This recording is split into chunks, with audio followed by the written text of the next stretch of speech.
o reino de Deus? Através do quê? Através da nossa convivência, através dos frutos de cada crente, do evangelho sendo proclamado, do amor ao próximo. Isso é o reino de Deus hoje na terra. O reino de Deus ele tem esses dois aspectos. Foi isso quando Jesus ele disse: ide, anunciai que é chegado a vós o reino de Deus. Exatamente. Então, quando ele diz que é chegado a vós o reino de Deus, é porque o domínio, a palavra, tudo que era de Deus estava entre nós. Exatamente. E nós, como igreja, nós seríamos os representantes de Deus aqui na terra, fazendo... O testemunho de Jeová já entende diferente, ele já entende que o reino de Deus vai ser a vida nossa aqui, com ele dizendo como antes do pecado, antes de Adão cometer o pecado, viver todo mundo em harmonia, sem briga, sem malícia, vivendo até junto com animais. Eles têm essa noção do reino de Deus ser isso. Na realidade, o reino de Deus é realmente um reino de paz. Mas o reino de Deus é chegar desde que Jesus chegou. Mas assim como eles pensam, o reino de Deus é só para os que estão vivos. Os que já morreram há anos atrás e não tem nada. Não, mas eles falam que vai haver a ressurreição, sim. Eles falam ressurreição. O testemunho de Jeová, ainda que eles tenham algumas coisas tem alguma base, irmão, mas algumas coisas distorcem. Esse reino que eles tanto falam aí, é o reino já que a gente já fala lá, que é o reino do milênio. É o milênio de Cristo, né? Após agora o arrebatamento que haverá da igreja, haverá esse arrebatamento, aí se seguirá 7 anos de grande tribulação sobre a terra. E durante o milênio a igreja arrebatada não vai estar aqui, né? Aí quando acabar os 7 anos de grande tribulação, Jesus desce para a terra e estabelece o milênio de Cristo. É chamado milênio de Cristo. Nesse milênio, sim, viverá o animal. O leão vai passear aqui na rua, normal, a maldade dos homens. Alguns dizem que o homem fará maldade. Por quê? Porque o diabo nessa época ele não estará mais sobre a humanidade. Ele não estará com as hostes dele nem nada. Está sendo amarrado. Está preso. Porém, eu já vi algumas interpretações que dizem que nesse milênio o homem, com tudo isso, ele ainda vai fazer maldades. Por quê? Porque como o diabo vai estar preso, o Espírito Santo também vai ser retirado da terra. O que acontece é que o homem, irmão, quando ele chegar diante de Deus, ele não vai poder falar que foi o diabo que fez tudo isso. Porque a grande maioria dos homens vai querer se identificar em cima do diabo. Mas é claro, o Senhor deixou aquela coisa ruim lá embaixo lá para nós. Ele vivia atormentando a gente. Ele vivia em cima das pessoas, vivia ali acusando, vivia daquela forma. É claro que a gente não ia conseguir. Então Deus vai provar para o homem que o homem é mau também. De si só. Sem a interferência do diabo. Porque é a maldade a decadência de Adão. Essa decadência de Adão não tem jeito. Por exemplo, quem foi tentado no paraíso? Tinha Adão e Eva. Só quem foi tentado foi Eva, não foi? Mas por que Adão caiu? Foi o diabo que iludiu ele? Ele não foi iludido pelo diabo. Eva foi. Eva sim, mas ele não. Ele caiu porque ele quis. Ele tinha todo o poder para falar assim: não, mulher, o que você fez? Não era para comer disso não. Ele pegou e caiu. Eu vou comer também. Ele comeu. Então quer dizer que o homem, ele de si só mesmo, irmão, ele também peca. Ele peca também. Então o reino de Deus ele tem essas duas características. Primeiro, que Jesus disse, ele veio, o reino de Deus está entre nós. Né? Quer dizer, o reino de Deus já veio aqui com Jesus Cristo. Por isso que João Batista falava. Né? Ele já anunciava o que viria e realmente estabeleceria um reino, que é esse reino espiritual, vamos dizer assim. Deus hoje governa sobre a terra espiritualmente, moralmente, né? Como dizer. A gente não tem o poder de Deus ainda como uma teocracia, né? Vamos dizer assim, é Deus que está dando as ordens, não. Mas moralmente e espiritualmente nós estamos sob o domínio dele, que é o domínio do Espírito Santo. Agora, quando o homem ele se afasta da inocência ou da simplicidade, vamos dizer assim, ele cai num dos piores erros que existe, um dos piores pecados, irmão, que existe. Que é o pecado aqui que nós vamos falar um pouco aqui do capítulo 4 de Mateus 18, o versículo 4.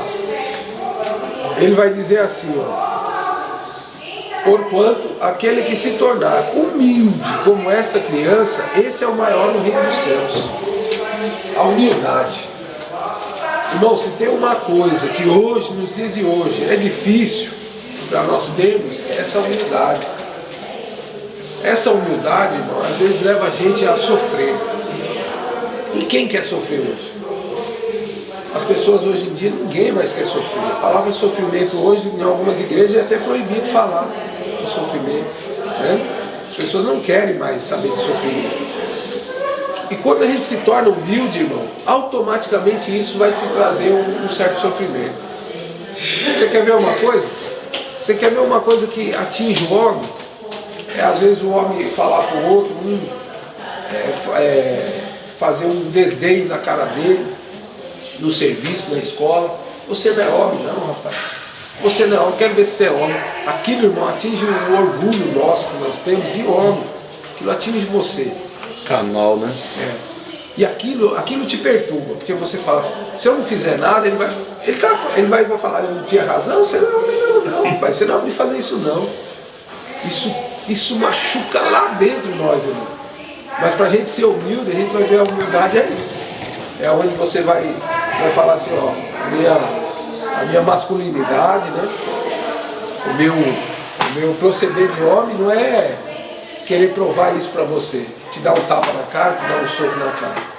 Eu te provo que eu sou homem de outra forma. A forma de eu provar que eu sou homem é de outra forma com você. Mas você não vai falar isso para ele, você vai ter que viver isso. Porque só falar, não adianta, né? Hoje o que mais nós temos problemas hoje aí na sociedade é com as pessoas que falam. Por quê? Um fala que é crente e comete um erro. O outro fala ali que é cristão, mas comete erro. As pessoas ficam olhando a gente. Porque no mundo, irmão, as pessoas do mundo, elas são assim, ó, pode fazer o que for, ninguém fala nada. Mas é um crente deixar de pagar uma conta, se chegar o filho dele chegar bêbado ali, pronto. Olha, tá lá, ó, o crente lá. Olha o filho do crente ali. Se o irmão vê você com um carro e de repente você falar alguma palavra, soltar às vezes um palavrão, sem, né? Tá mexendo num carro lá, de repente você fala alguma coisa, aquele camarada é crente. Se vê você conversando com a mulher, então, eles já julgam, ó, aquilo ali diz que é crente, mas ela direto está conversando com a doninha ali. Eles procuram na gente, irmão, os mínimos, para poder fazer alguma representação mal. Isso quando me diz assim, o crente igual aquele, o inferno está cheio. Exatamente. Mas isso por quê? Paulo diz o quê? O caminho de Deus está sendo blasfemado entre os gentios por causa dos erros dos próprios crentes. Por causa de uns, acaba que todos pagam. Como nós somos uma igreja, acaba que são todos referidos. Você pode ver que eles não falam assim, oh, aquele ali é assembleiano. Não, assembleiano não faz isso. Eles não falam. Eles falam crente. Olha, irmão, crente não fez. Eles não têm divisões para eles. Pode ser um crente adventista, pode ser um crente da Deus e amor. Errou, eles põem tudo crente. O pastor sai na televisão roubando dinheiro lá, alguma coisa, é tudo crente, né? Eles não têm essa divisão. Para eles é tudo crente. Eles põem, vamos dizer assim, põem dentro de um saco, como a gente fala, né? Tudo farinha no mesmo saco. Esses crentes aí é tudo farinha no mesmo saco. Então nós temos que tomar muito cuidado disso aí, né? Nós temos que tomar muito cuidado disso aí. A gente precisa dar exemplo para a sociedade. Através do quê? Através dos frutos do Espírito.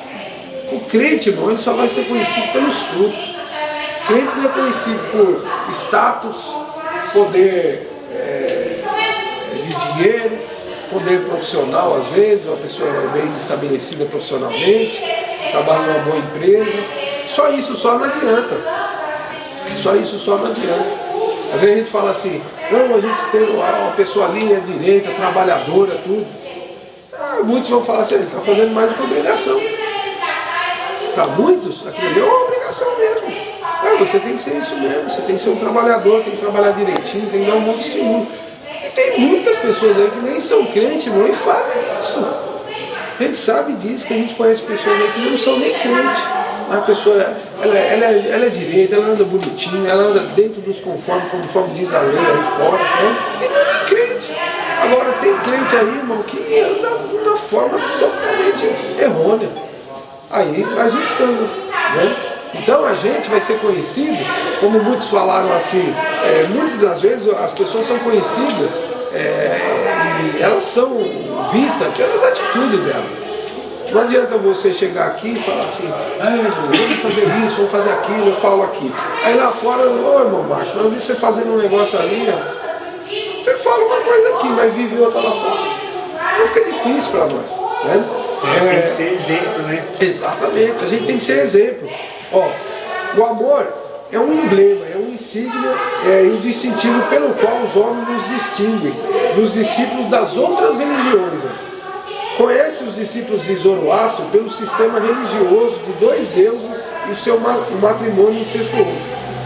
Esse Zoroastro aí é um mestre, mexe com zoologia, com negócio de espaço, essas coisas aqui. Tem pessoas, irmão, que aderem isso aí. Se segue a vida dela pelos astros, pelas estrelas, pelos signos, né? As pessoas veem o signo todo dia. E essas pessoas aí, irmão, você vê, elas se reconhecem, elas falam de Zoroastro como se fosse o resto de Deus. Porque ele foi um homem que vivia só no mundo da lua, só vendo essas coisas de astro. Então elas são reconhecidas por isso. A maioria na casa delas coloca aquelas estrelas, coloca, né, uma lua, coloca um negócio para reconhecer ela. Tem convicção do que fala. Exatamente. E eles, irmão, chega ao ponto de, se for preciso, briga mesmo. Olha um outro também, os irmãos conhecem bem. O sistema religioso dos Brahmas.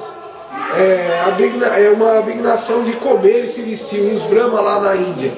Irmão, você falar contra um Brahma daquele lá, os caras te matam. Você chegar lá e falar, esse Brahma é um demônio, meu Deus do céu, os caras te matam. Os caras te lincham na mesma hora. Aquele Brahma lá pra eles é tudo, irmão, da Índia. Os caras defendem aquilo ali com unhas e dentes, irmão. Olha o outro também que eles defendem muito. Pitágoras. As pessoas que gostam mais da matemática, né? Isso tem aqui também? Não tem. É só um subsídio mesmo. Certo. Platão, Pitágoras, são pessoas que se identificam muito com essas outras. E ela defende, pode ver. São pessoas que defendem, é que nem o Lula, irmão. Vamos dar um outro parente aqui, vamos puxar um pouquinho para nós aqui. Pitágoras, aqui estuda trigonometria. Exatamente. Ligado à matemática, né? Essas coisas. Tem pessoas que amam, tem esse homem como um grande exemplo. Cálculo de triangulação. Exatamente. Foi o mestre, né, nessas coisas. Agora a gente vê, vamos trazer para os nossos dias aqui hoje, o Lula, irmão.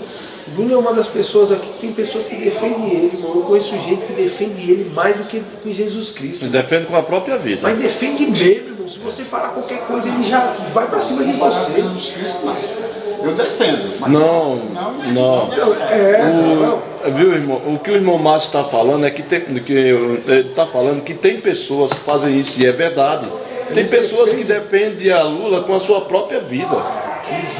Eles querem ser um escudo para que nada de mal chegue a Lula. Agora, se falar de Jesus Cristo para essas pessoas, ele vai dizer quem foi esse homem. Muitos falam, mas Jesus é Jesus. Eu conheço pessoas assim, mano, que Jesus tem poder para se defender. Que a pessoa, você falou alguma coisa do Lula, ela já...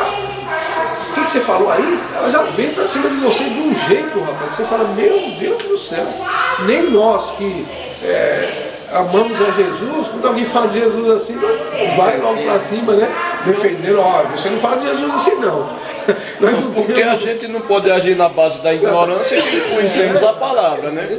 E as pessoas que vai de encontrar Jesus falar algo que não é verdade, a gente tem a palavra para poder desmentir o que ele está falando. É o espírito de Pedro, né? Pedro, quando eles vieram prender Jesus, logo que eles vieram, Pedro você viu como que ele já se amou? Já catou a espada e já saiu cortando a orelha. Porque aquilo ali era a natureza dele, era com que ele achava que deveria defender, que de outra forma ele não podia. Espada, né? Aí vocês veem, um dos que hoje a gente vê mais, a gente se choca no mundo atual hoje, é o islamismo. Como o islamismo defende Maomé. Eles são um dos maiores extremistas que existem no mundo. Os irmãos têm ideia, eles explodem, irmãos, se explodem, matam pessoas que não tem nada a ver.